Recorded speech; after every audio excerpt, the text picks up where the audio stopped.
Hey guys, wanted to get you a video. We are out at a park today. Oop, fingers in the way. There are ducks and kids and bikers and water and all kinds of stuff.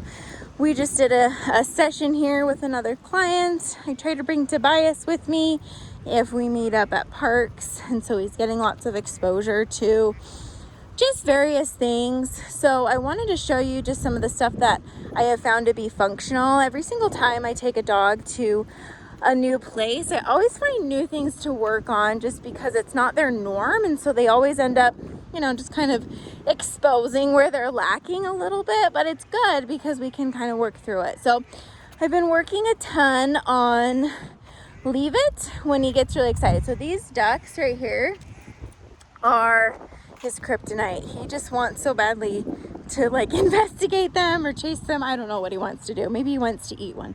And so what I'm working on is putting him in stationary commands, like a sit or a down.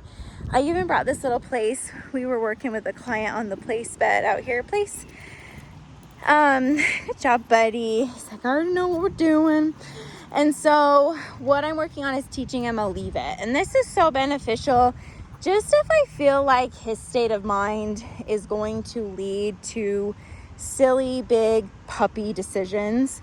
When I see him just being really casual like this, I often don't need, he's in a command, I don't need to do anything with it. But if I, let's see, there was a kid and a dog running by really quickly, and he was like, what is that? I'm so excited about it.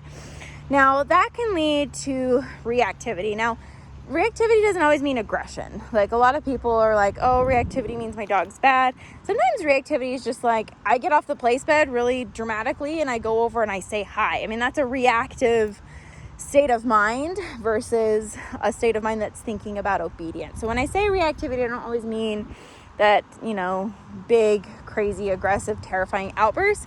It could just mean whatever. Today we did some placing and the vacuum came out and he got off the place bed quite dramatically, the vacuum's out. That is a form of reactivity. So it's not that he's going to attack the vacuum. He's just like, oh my gosh, I don't like the vacuum when I'm in a vulnerable state. So sometimes I'll work on the leave it. Now he's not giving us a ton. Oh, here we go. To work through. There's some dickies coming up here. Let's see. Tobias, heel. We're actually going to do it down. Good boy. Just so you can see what we're working on. Down. Good boy. So if his ears go up, he's being sneaky about it. If they go up and he's like, oh my gosh, the ducks, I'm going to say, Tobias, leave it, down.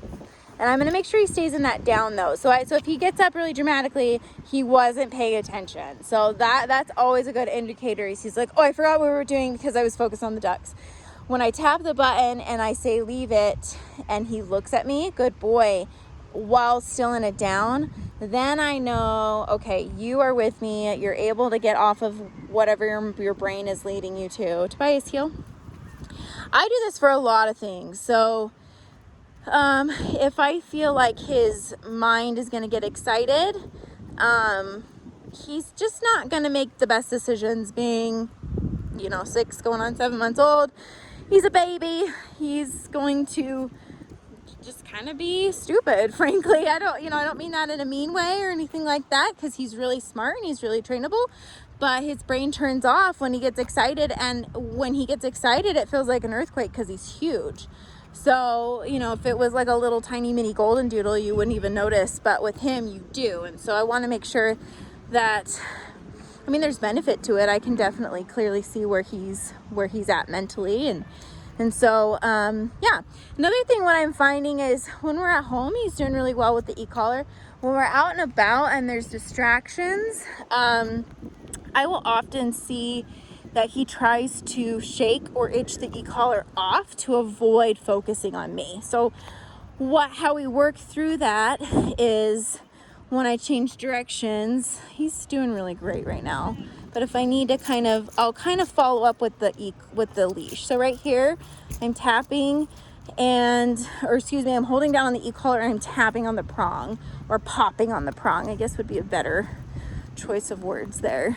So if he gets out of position and I need to use the e-collar, I don't want him to learn to shake that e-collar off. So the biggest mistake I see people do is they stop the button when the dog is in mid head shake or mid scratch, because they're like, well, it's not working. And so they let up the button. Well, now we create like a chronic behavior, because then he's like, oh, I don't have to think about it. And I only see that when he's distracted. I really don't see that a ton at home. But coming in with that leash to kind of help guide him. So it's almost like I'm doing e-collar first, and I'm low. I'm on an 11. We've been working for a minute. So if he's distracted, good. That was better. No head shake there. I'm just going to keep the button on until I get both position and state of mind. And if he's itching the collar and in position, I don't have the state of mind that I want, because he's frantically trying to get it off. He just maybe happens to be in the heel. Hopefully that makes sense. Place. The thing I'm working on is sending him to the place bed. He places really well at my house. Every once in a while, when someone comes over, it's hard to go away from the door. And so what we're working on is sending him to there. Okay, Tobias. So what I would do, good job, buddy, place, is just keep my feet planted, send him. Now my leash isn't too terribly long. That's why we were using this long line earlier. So that way he goes away from me to the place bed, and he goes away from the door to the place bed.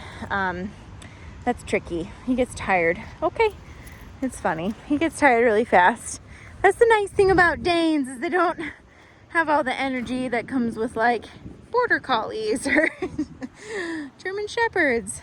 Place. Oh, so much better, buddy. Good job. Good boy. And I don't care what he does when he's on the place bed, as long as he's there. Good job. Yeah. Good boy. He often chooses just to lay down though. Good boy. Okay, we'll talk to you guys soon.